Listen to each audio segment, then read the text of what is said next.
ಸರ್ವೇಷಾಂ ವರ್ಷವೃಕ್ಷಾಣಾಂ ಶುಭ ಫಲರಸಸ್ತು ಸಹ. ದೇವತೆಗಳು ತಮ್ಮ ಆಭರಣಗಳನ್ನು ಸ್ಕನ್ನಂತು ಕಾಂಚನಂ ಶುಭ್ರಂ ಜಾಯತೆ ದೇವಭೂಷಣಂ, ದೇವತೆಗಳು ಅದರಿಂದ ಆಭರಣಗಳನ್ನು ಮಾಡಿಕೊಳ್ತಾ ಇದ್ದಾರೆ. ಈ ರೀತಿಯಲ್ಲಿ ಇರುವಂಥದ್ದು. ತೇಷಾಂ ಮೂತ್ರಂ ಪುರೀಶಂ ವಾ ದಿಕ್ಷು ಅಷ್ಟಾಸು ಚ ಸರ್ವಶಃ ಈಶ್ವರಾನುಗ್ರಹಾತ್ ಭೂಮಿ ಮೃತಾಂಶ್ಚ ಗ್ರಸತೆ ತು ತಾನ್. ಅಲ್ಲಿರುವ ಆ ಭಾಗ, ಭೂಮಿಯ ಭಾಗ ಬಹಳ ಚೆನ್ನಾಗಿರುವಂಥದ್ದು, ಅದು ಅತ್ಯಂತ ನಿರ್ಮಲವಾಗಿರುವಂಥದ್ದು. ಅಲ್ಲಿ ಯಾರಾದರೂ ಮರಣವನ್ನು ಹೊಂದಿದರೆ ಅವರಿಗೆ ಅಂತ್ಯ ಸಂಸ್ಕಾರ ಆಗಬೇಕಾಗಿರಂತೆ. ಯಾರಾದರೂ ಸತ್ರು ಅಂತಾದರೆ ಕೂಡಲೇ ಭೂಮಿ ಅದು ಭಾಗ ಆಗಿ ಅವರು ನುಂಗಿ ಹಾಕಿಬಿಡುತ್ತಂತೆ. ಹಾಗೆ ಅತ್ಯಂತ ಸ್ವಚ್ಛವಾಗಿರುವ ನಿರ್ಮಲವಾಗಿರುವಂತಹ ಭೂಭಾಗ ಅಂತ ಅದನ್ನು ನಿರೂಪಣೆ ಮಾಡ್ತಾ ಇದ್ದಾರೆ. ಹೀಗೆ ಇರುವಂಥದ್ದು ಆ ಭಾಗ. ಅದರಲ್ಲಿ ಈ ಭಾರತ ವರ್ಷದ ಹತ್ತಿರದಲ್ಲೇ ಇರುವಂತಹ ಕಿಂಪುರುಷ ವರ್ಷ ಮತ್ತು ಹರಿವರ್ಷಗಳ ನಿರೂಪಣೆಯನ್ನು ಸೂತ ಪುರಾಣಿಕರು ಮಾಡ್ತಾ ಇದ್ದಾರೆ.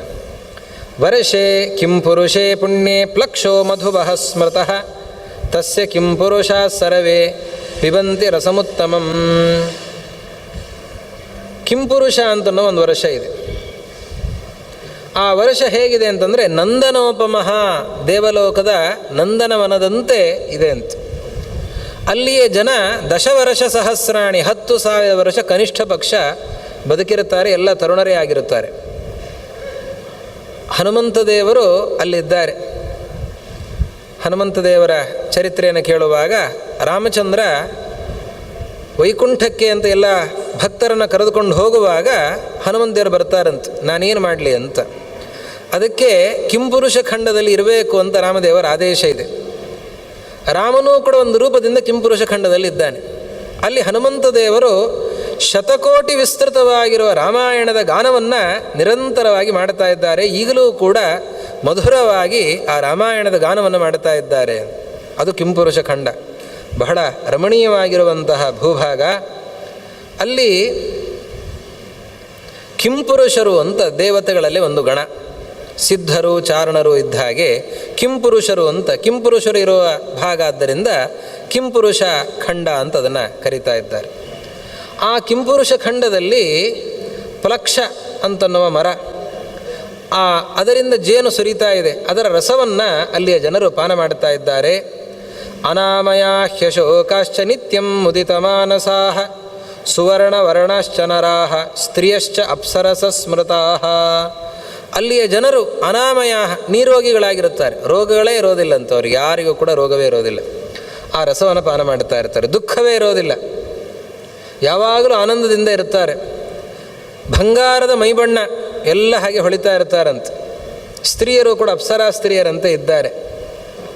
ಇದು ಕಿಂಪುರುಷ ವರ್ಷ. ಇನ್ನೊಂದು ಹರಿವರ್ಷ ಅಂತ, ಆ ಹರಿವರ್ಷವನ್ನು ಹೇಳ್ತಾ ಇದ್ದಾರೆ. ಈ ಹರಿವರ್ಷ ಮಹಾರಜತ ಸಂಕಾಶ ಜಾಯಂತೆ ಯತ್ರ ಮಾನವಾಹ. ಅಲ್ಲಿರುವ ಜನ ಅವರು ಮಹಾರಜತ ಸಂಕಾಶ, ಬೆಳ್ಳಿಯ ಮೈಬಣ್ಣವನ್ನು ಹೊತ್ತಿರುತ್ತಾರಂತೆ, ಅಂದರೆ ಬಿಳಿ ಬಣ್ಣ. ಕಿಂಪುರುಷದಲ್ಲಿ ಎಲ್ಲ ಅವರೆಲ್ಲ ಬಂಗಾರದ ಮೈಬಣ್ಣವನ್ನು ಹೊಂದಿದರೆ, ಹರಿವರ್ಷದಲ್ಲಿ ಅಲ್ಲಿಯ ಜನ ಮಹಾರಜತ ಸಂಕಾಶ ಅಂತ ಬೆಳ್ಳಿಯ ಮೈಬಣ್ಣವನ್ನು ಹೊತ್ತಿರುತ್ತಾರೆ. ದೇವಲೋಕಚ್ಯುತ ಸರ್ವೇ ಬಹುರೂಪಾಶ್ಚ ಸರ್ವಶಃ ಹರಿವರ್ಷೇ ನರಃ ಸರ್ವೇ ಪಿಬಂತಿ ಇಕ್ಷುರಸಂ ಶುಭಂ. ದೇವಲೋಕದಿಂದ ಪುಣ್ಯಾವಶೇಷವನ್ನು ಹೊತ್ತು ಬಂದಿರುವಂತಹ ಜನ ಅಲ್ಲಿ ಇರ್ತಾರೆ. ಅವರು ಬಹುರೂಪಾಹ, ಇಚ್ಛೆಪಟ್ಟಂತೆ ಅನೇಕ ರೂಪಗಳನ್ನು ಸ್ವೀಕಾರ ಮಾಡುವ ಯೋಗ ಅವರಿಗೆ ಇರುತ್ತದೆ. ಆ ರೀತಿಯಲ್ಲಿ ಹರಿವರ್ಷದಲ್ಲಿ ಇರ್ತಾರೆ. ಅವರು ಇಕ್ಷುರಸಂ, ಕಬ್ಬಿನ ಹಾಲನ್ನು ಪಾನ ಮಾಡ್ತಾ ಇರ್ತಾರಂತೆ. ನ ಜರಾ ಬಾಧತೆ ತತ್ರ ತೇ ನ ಜೀವಂತಿ ತೇ ಚಿರಂ. ಅವರಿಗೆ ಮುದಿತನವೇ ಬರೋದಿಲ್ಲ, ಹೀಗಾಗಿ ಬಹಳ ದೀರ್ಘಕಾಲ ವಾಸಿಸ್ತಾ ಇದ್ದಾರೆ. ಅವರು 11 ಸಹಸ್ರಾಣಿ ತೇಷಾಮಾಯುಃ ಪ್ರಕೀರ್ತಿತಂ. ಅವರು 11,000 ವರ್ಷ ಕನಿಷ್ಠ ಪಕ್ಷ ಬದುಕಿರುತ್ತಾರಂತೆ. ಕಿಂಪುರುಷ ಖಂಡದಲ್ಲಿರುವಂಥವ್ರು 10,000 ವರ್ಷ ಬದುಕಿದರೆ ಇವರು 11,000 ವರ್ಷ ಬದುಕಿರುತ್ತಾರೆ. ಇನ್ನು ಮಧ್ಯದಲ್ಲಿರುವಂಥದ್ದು ಇಲಾವೃತ ವರ್ಷ. ನ ತತ್ರ ಸೂರ್ಯಸ್ತಪತಿ ನ ಚ ಜೀರ್ಯಂತಿ ಮಾನವಾಹ. ಸೂರ್ಯ ಅಲ್ಲಿ ತಾಪವನ್ನು ಕೊಡೋದೇ ಇಲ್ಲಂತ. ಚಂದ್ರ ಸೂರ್ಯೌ ಸನಕ್ಷತ್ರೌ ಅಪ್ರಕಾಶೌ ಇಲಾವೃತೆ. ಇಲಾವೃತ ಖಂಡವೇ ಅದು ಸ್ವಯಂ ಪ್ರಕಾಶಮಯವಾಗಿದೆ. ಆಗಲೇ ಹೇಳಿದಂತೆ ಮಣಿಮಯವಾಗಿರುವ ಎಷ್ಟೋ ಭೂಭಾಗಗಳಿವೆ. ಆದ್ದರಿಂದ ಚಂದ್ರನ ಪ್ರಕಾಶ ಸೂರ್ಯನ ಪ್ರಕಾಶ ಅಂತ ಇಲ್ಲವೇ ಇಲ್ಲಂತಲ್ಲಿ. ಅಲ್ಲಿ ಮಣಿಪ್ರಕಾಶವೇ, ಭೂಮಿಯಿಂದಲೇ ಆ ಬೆಳಕು ಬರ್ತಾ ಇರ್ತದೆ ಅಂತಹ ಭಾಗ. ಅಲ್ಲಿಯ ಜನ ಪದ್ಮಪ್ರಭಾ ಪದ್ಮವರ್ಣಾ ಪದ್ಮಪತ್ರ ನಿಭೇಕ್ಷಣಾ ಪದ್ಮಗಂಧಾಶ್ಚ ಜಾಯಂತೆ ತತ್ರ ಸರ್ವೇ ಚ ಮಾನವಾ. ಅಲ್ಲಿಯ ಜನ ಅವರು ನೋಡಲಿಕ್ಕೆ ಪದ್ಮಪ್ರಭಾ, ಪದ್ಮದ ಕಾಂತಿ, ಕಮಲದಂತೆ ಹೊಳಿತಾ ಇರುತ್ತಾರೆ. ಕಮಲದ ಮೈಬಣ್ಣವನ್ನು ಹೊತ್ತಿರುತ್ತಾರೆ, ಕಮಲದಂತೆ ಕಣ್ಣು ಉಳ್ಳವರಾಗಿರುತ್ತಾರೆ. ಶರೀರದಿಂದ ಪದ್ಮದ ಗಂಧ, ಕಮಲದ ಗಂಧ ಹೊರಸೂಸ್ತಾ ಇರ್ತಾರೆ. ಆ ರೀತಿಯಲ್ಲಿ ಜನ ಅಲ್ಲಿ ಇರ್ತಾರೆ. ಅವರು ಆ ಇಲಾವೃತ ಖಂಡದಲ್ಲಿರುವಂತಹ ಜನ ಆವಾಗಲೇ ಹೇಳಿದಂತೆ ಅವರು ಜಂಬೂರಸ ಫಲಾಹಾರಾಹ, ಜಂಬೂ ವೃಕ್ಷದಿಂದ ಬರುವಂತಹ ರಸ ಏನಿದೆ ಆ ರಸವನ್ನು ಪಾನ ಮಾಡಿಕೊಂಡು ಅವರು ಇರ್ತಾರೆ. ಅವರಿಗೆ ಪ್ರಧಾನವಾಗಿ ಅದೇ ಆಹಾರ. ಒಳ್ಳೆಯ ಸುಗಂಧವುಳ್ಳವರಾಗಿರುತ್ತಾರೆ. ಮಹಾರಜತವಾಸಸಃ, ಬೆಳ್ಳಿಯ ಬಣ್ಣದ ವಸ್ತ್ರಗಳನ್ನು ತೊಟ್ಟುಕೊಂಡಿರುತ್ತಾರೆ. ತ್ರಯೋದಶ ಸಹಸ್ರಾಣಿ ವರ್ಷಾಣಂತೆ ನರೋತ್ತಮಾಹ, ಕನಿಷ್ಠ ಪಕ್ಷ ಅವರು 13,000 ವರ್ಷ ಬದುಕಿರುತ್ತಾರಂತೆ. ಆಯುಷ್ ಪ್ರಮಾಣಂ ಜೀವಂತಿ ಏತು ವರ್ಷ ಇಲಾವೃತೆ. ಈ ರೀತಿಯಲ್ಲಿ ಅವರು ಅಲ್ಲಿ ಇರುತ್ತಾರೆ. ರಕ್ಷಃ ಪಿಶಾಚ ಯಕ್ಷಶ್ಚ ಸರ್ವೇ ಹೈಮವತಾಸ್ತುತೆ ಹೇಮಕೂಟೇ ತವಿಜ್ಞೇಯ ಗಂಧರ್ವಾಸಾಪ್ಸರೋ ಗಣಾಃ. ಅದರಲ್ಲಿ ಹೇಮಕೂಟ, ಹಿಮವಾನ್ ಅಂತನ್ನುವ ಬೇರೆ ಬೇರೆ ಭಾಗಗಳಿವೆ. ಆ ಹೇಮಕೂಟದಲ್ಲಿ ಗಂಧರ್ವರು, ಅಪ್ಸರ ಸ್ತ್ರೀಯರು ಎಲ್ಲ ಇರುತ್ತಾರೆ. ಸರ್ವೇ ನಾಗಾ ನಿಷೇವಂತೆ ಶೇಷ ವಾಸುಕಿ ತಕ್ಷಕಾಃ. ನಾಗಗಳಲ್ಲಿ ಪ್ರಧಾನ ನಾಗಗಳು ಶೇಷ, ವಾಸುಕಿ, ತಕ್ಷಕ ಅವರೆಲ್ಲ ಅಲ್ಲಿ ಇರುತ್ತಾರೆ. ಅಲ್ಲಿ 33 ಸಂಖ್ಯೆಯಲ್ಲಿ ವಿಶೇಷವಾಗಿ ಈ ನಾಗಗಳೆಲ್ಲ ಅಲ್ಲಿ ಇರುತ್ತವೆ. ಮಹಾಮೇರು ಪರ್ವತದ ಆ ಭಾಗ. ನೀಲವೈದೂರ್ಯಯುಕ್ತೇಸ್ಮಿನ್ ಸಿದ್ಧ ಬ್ರಹ್ಮರ್ಷಯೋ ವಸನ್ ದೈತ್ಯಾನಾಂ ದೇವತಾ ದಾನವಾನಾಂಚ ಶ್ವೇತಃ ಪರ್ವತ ಉಚ್ಯತೆ. ವೈಡೂರ್ಯಮಯವಾಗಿರುವಂತಹ, ನೀಲವೈಡೂರ್ಯದಿಂದ ಕೂಡಿರುವಂತಹ ಇನ್ನೊಂದು ಭೂಭಾಗ, ಆ ಇಲಾವೃತ ಖಂಡದ ಇನ್ನೊಂದು ಭೂಭಾಗ. ಆ ಭಾಗದಲ್ಲಿ ಸಿದ್ಧರಿರುತ್ತಾರೆ, ಹಾಗೆ ಬ್ರಹ್ಮರ್ಷಿಗಳು ಇರುತ್ತಾರೆ, ದೈತ್ಯರು, ದಾನವರು ಅವರೆಲ್ಲ ಇರುತ್ತಾರೆ. ಅಲ್ಲಿ ಶ್ವೇತ ಅಂತನ್ನುವ ಹೆಸರಿನ ಪರ್ವತ ಇದೆ.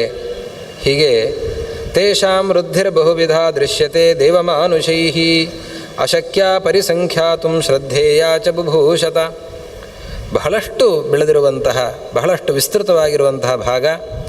ಅಲ್ಲಿ ಈ ರೀತಿಯ ವೈಭವದ ಜೀವನವನ್ನು ಅವರು ಸಾಗಿಸ್ತಾರೆ. ದೇವಮಾನುಷರು ಇರುವಂತಹ ಜಾಗ, ಸಾಮಾನ್ಯ ಮಾನವರು ಹೋಗಲಿಕ್ಕೆ ಸಾಧ್ಯ ಇಲ್ಲದಿರುವಂತಹ ಜಾಗ, ನೋಡಲಿಕ್ಕೂ ಸಾಧ್ಯ ಇಲ್ಲದೇ ಇರುವಂತಹ ಭಾಗ. ಇದನ್ನು ಅಲ್ಲಿ ತಿಳಿಸಿದ್ದಾರೆ. ಹೀಗೆ ಇಷ್ಟೆಲ್ಲ ಭಾಗಗಳೆಲ್ಲ ಇದೆ. ಇಲಾವೃತ, ಕಿಂಪುರುಷ, ಅದೇ ರೀತಿಯಲ್ಲಿ ಹರಿವರ್ಷ, ಇದನ್ನೆಲ್ಲವನ್ನೂ ಕೂಡ ತಿಳಿಸ್ತಾ ಈ ಭಾರತ ಏನಿದೆ, ಈ ಭಾರತ ಇದೆಲ್ಲದಕ್ಕಿಂತಲೂ ಕೂಡ ಅತ್ಯಂತ ಪ್ರಶಸ್ತವಾಗಿರುವಂಥದ್ದು. ಈ ಭಾರತದಲ್ಲಿ ನಿರಂತರವಾಗಿ ಹರಿತಾ ಇರುವಂತಹ ನದಿಗಳು, ಪುಣ್ಯ ನದಿಗಳು. ಆ ನದಿಗಳಲ್ಲಿ ಮಾಡುವ ಸ್ನಾನ, ಇಲ್ಲಿ ಮಾಡುವಂತಹ ಜಪ ಅನುಷ್ಠಾನ, ಅದಕ್ಕೆ ಮಹತ್ವವನ್ನು ತಿಳಿಸ್ತಾ ವರ್ಣಾಶ್ರಮಗಳ ವ್ಯವಸ್ಥೆಯನ್ನು ಹೇಳ್ತಾ ಇದ್ದಾರೆ. ವರ್ಣಗಳ ವ್ಯವಸ್ಥೆ, ಆಶ್ರಮಗಳ ವ್ಯವಸ್ಥೆ, ಬ್ರಹ್ಮಚಾರಿಯಾದವ ಹೇಗಿರಬೇಕು, ಗೃಹಸ್ಥನಾದವ ಹೇಗಿರಬೇಕು, ವಾನಪ್ರಸ್ಥಾಶ್ರಮದಲ್ಲಿ ಹೇಗಿರಬೇಕು, ಸನ್ಯಾಸಿಯಾದವ ಹೇಗಿರಬೇಕು, ಹಾಗೆ ಆಶ್ರಮ ಧರ್ಮಗಳ ನಿರೂಪಣೆಯನ್ನು ಮಾಡುತ್ತಾ ಈ ಆಶ್ರಮ ಧರ್ಮಗಳು ಎಲ್ಲವೂ ಕೂಡ ಇರುವಂಥದ್ದು ಈ ಭಾರತ ಭೂಮಿಯಲ್ಲಿ. ಇದರಿಂದ ಈ ಆಶ್ರಮ ಧರ್ಮಗಳನ್ನು, ವರ್ಣಧರ್ಮಗಳನ್ನು ಪಾಲನೆ ಮಾಡೋದರಿಂದ, ದೇವತಾರಾಧನೆಯನ್ನು ಇಲ್ಲಿ ಮಾಡೋದರಿಂದ ಸಿಗುವ ಫಲ ಏನು ಅನ್ನೋದನ್ನು ಆ ಮತ್ಸ್ಯರೂಪಿಯಾದ ಪರಮಾತ್ಮ ತಿಳಿಸ್ತಾ ಇದ್ದಾನೆ. ಹೀಗೆ ಅದನ್ನೆಲ್ಲವನ್ನೂ ಕೂಡ ವಿಸ್ತೃತವಾಗಿ ನಿರೂಪಣೆ ಮಾಡಿದ್ದಾನೆ. ಇಷ್ಟೆಲ್ಲ ನಿರೂಪಣೆ ಮಾಡುವಾಗ ಇದಕ್ಕೆ ಭೂಭಾಗಕ್ಕೆ ಸಂಬಂಧಪಟ್ಟಂತೆ ಹೆಚ್ಚಿನ ಅಂಶಗಳನ್ನು ನಿರೂಪಣೆ ಮಾಡಿದ್ದಾಗಿದೆ. ಆವಾಗ ಸ್ವಯಂಭುವ ಮನು ಮತ್ತೆ ಸ್ವಲ್ಪ ಹಿಂದಕ್ಕೆ ಬರ್ತಾನೆ. ಇಷ್ಟೆಲ್ಲ ಹೇಳಿದೆ, ಭೂಭಾಗವನ್ನೆಲ್ಲ ಹೇಳಿದೆ, ಪುಣ್ಯಗಳ ಪ್ರಭಾವನ ಎಲ್ಲವನ್ನು ಕೂಡ ಹೇಳಿದ್ದಾಯಿತು. ಅನೇಕ ಕ್ಷೇತ್ರಗಳ ಮಹಿಮೆಯನ್ನು, ವ್ರತಗಳ ಮಹಿಮೆಯನ್ನು, ದಾನಗಳ ಮಹಿಮೆಯನ್ನು, ಯಾವ ದಾನಗಳನ್ನು ಮಾಡಿದರೆ ಎಷ್ಟೆಷ್ಟು ಪುಣ್ಯ ಇದೆ, ಗೋದಾನ, ಭೂದಾನ, ಪರ್ವತದಾನಗಳನ್ನು ಕೆಲವೊಂದನ್ನು ಹೇಳಿದ್ದಾರೆ. ಪರ್ವತದಾನ ಅಂದರೆ ಪರ್ವತವನ್ನೇ ಕೊಡಲಿಕ್ಕಾಗಲ್ಲ, ಅದಕ್ಕೆ ಪರ್ವತದಾನಗಳನ್ನು ಯಾವ ರೀತಿಯಲ್ಲಿ ಮಾಡಬಹುದು ಅಂತ ಅನೇಕ ದಾನಗಳ ವಿಧಿಗಳನ್ನು ಎಲ್ಲವನ್ನೂ ಕೂಡ ಮತ್ಸ್ಯರೂಪಿಯಾದ ಪರಮಾತ್ಮ ತಿಳಿಸಿದ್ದಾನೆ. ಇಷ್ಟೆಲ್ಲ ತಿಳಿಸಿದಾಗ ಮತ್ತೆ ಸ್ವಲ್ಪ ಹಿಂದಕ್ಕೆ ವೈವಸ್ವತ ಮನು ಪ್ರಶ್ನೆ ಮಾಡ್ತಾನೆ. ನಿನ್ನೆ ಹಿಂದೆ ಸಾಕಷ್ಟು ವಿಚಾರಗಳನ್ನು ಹೇಳುವಾಗ ಪುರೂರವ ರಾಜನ ಕಥೆಯನ್ನು ಹೇಳಿದ್ದಿ. ಪುರೂರವ ರಾಜ ಬುಧನ ಮಗನಾಗಿದ್ದಾನೆ. ಇಲೆಯ ಮಗ ಇಲಾವೃತ ಖಂಡಕ್ಕೆ ಹೋಗಿ ಸುದ್ಯುಮ್ನ ಇಲೆಯಾಗಿ ಪರಿವರ್ತನೆಯನ್ನು ಹೊಂದಿ ಬುಧನ ಜೊತೆಯಲ್ಲಿ ಇದ್ದಾಗ ಆ ಬುಧನಿಂದ ಹುಟ್ಟಿದಂಥವನು ಪುರೂರವ ಅಂತನ್ನೋ ಕಥೆಯನ್ನು ಹೇಳಿದ್ದಾಗಿದೆ. ಆ ಪುರೂರವನ ಬಗ್ಗೆ ಹೇಳುವಾಗ ಪುರೂರವನಂತಹ ಸೌಂದರ್ಯ ದೇವಲೋಕದಲ್ಲಿಯೂ ಕೂಡ ಇರಲಿಲ್ಲ. ನಾರದರೊಮ್ಮೆ ದೇವಲೋಕಕ್ಕೆ ಹೋಗಿದ್ದಾರಂತೆ. ಹೋದಾಗ ಅಲ್ಲಿ ಕೇಳಿದ್ದಾರಂತೆ, ಅಲ್ಲಿ ಚರ್ಚೆ ನಡೀತಾ ಇದೆ. ದೇವತೆಗಳಲ್ಲಿ ಒಂದು ಚರ್ಚೆ, ಎಲ್ಲ ದೇವತೆಗಳು ಸೇರಿದ್ದಾರೆ, ಯಾರು ಬಹಳ ಸುಂದರರಾಗಿದ್ದಾರೆ ಅಂತ. ಆವಾಗ ಇವರು ಸುಂದರ ಅವರು ಸುಂದರ ಅಂತ ಪರಸ್ಪರ ಎಲ್ಲ ನಡೀತಾ ಇದೆ. ಇವರಿಗಿಂತ ಅವರು ಚೆನ್ನಾಗಿದ್ದಾರೆ ಅಂತ ನಾರದರು ಬಂದ್ರಂತೆ. ದೇವತೆಗಳು ನಾರದರ ಹತ್ರ ಕೇಳ್ತಾರೆ, ನಾರದರೇ, ನೀವು ಎಲ್ಲ ಕಡೆ ಸಂಚಾರ ಮಾಡ್ತಾ ಇರ್ತೀರ, ನಾವು ಎಲ್ಲರಿಗಿಂತ ಚೆನ್ನಾಗಿರೋರು ದೇವಲೋಕದಲ್ಲಿ ಸ್ವರ್ಗದಲ್ಲೇ ಇದ್ದಾರೆ ಅಂತ ನಾವು ಭಾವಿಸಿದ್ದೇವೆ. ಇಲ್ಲಿಗಿಂತ ಬೇರೆ ಎಲ್ಲಾದರೂ ಸುಂದರರಾದವರು ಇದ್ದಾರಾ, ಅಥವಾ ಇಲ್ಲೇ ಸುಂದರರಾದವರು ಇರೋದಾ? ಯಾರು ಜಗತ್ತಿನಲ್ಲಿ ಅತ್ಯಂತ ಸುಂದರರಾದವರು ಹೇಳಿ ಅಂತ ಕೇಳಿದ್ರಂತೆ. ನಾರದರಂತಾರೆ, ನಾನು ನೋಡಿದಂತೆ ಪುರೂರವ ರಾಜ ಬಹಳ ಚಂದ, ಪುರೂರವ ರಾಜನಷ್ಟು ಸುಂದರರಾದವರು ಇಲ್ಲಿಯೂ ಕೂಡ ಯಾರೂ ಇಲ್ಲ ಅಂತ ಹೇಳ್ತಾರೆ ನಾರದರು. ದೇವತೆಗಳಿಗೆಲ್ಲ ಕುತೂಹಲ, ಪುರೂರವನಷ್ಟು ಸುಂದರ ದೇವಲೋಕದಲ್ಲಿಯೂ ಇಲ್ಲ ಅಂತ ಹೇಳ್ತಾ ಇದ್ದಾರಲ್ಲ ನಾರದರು.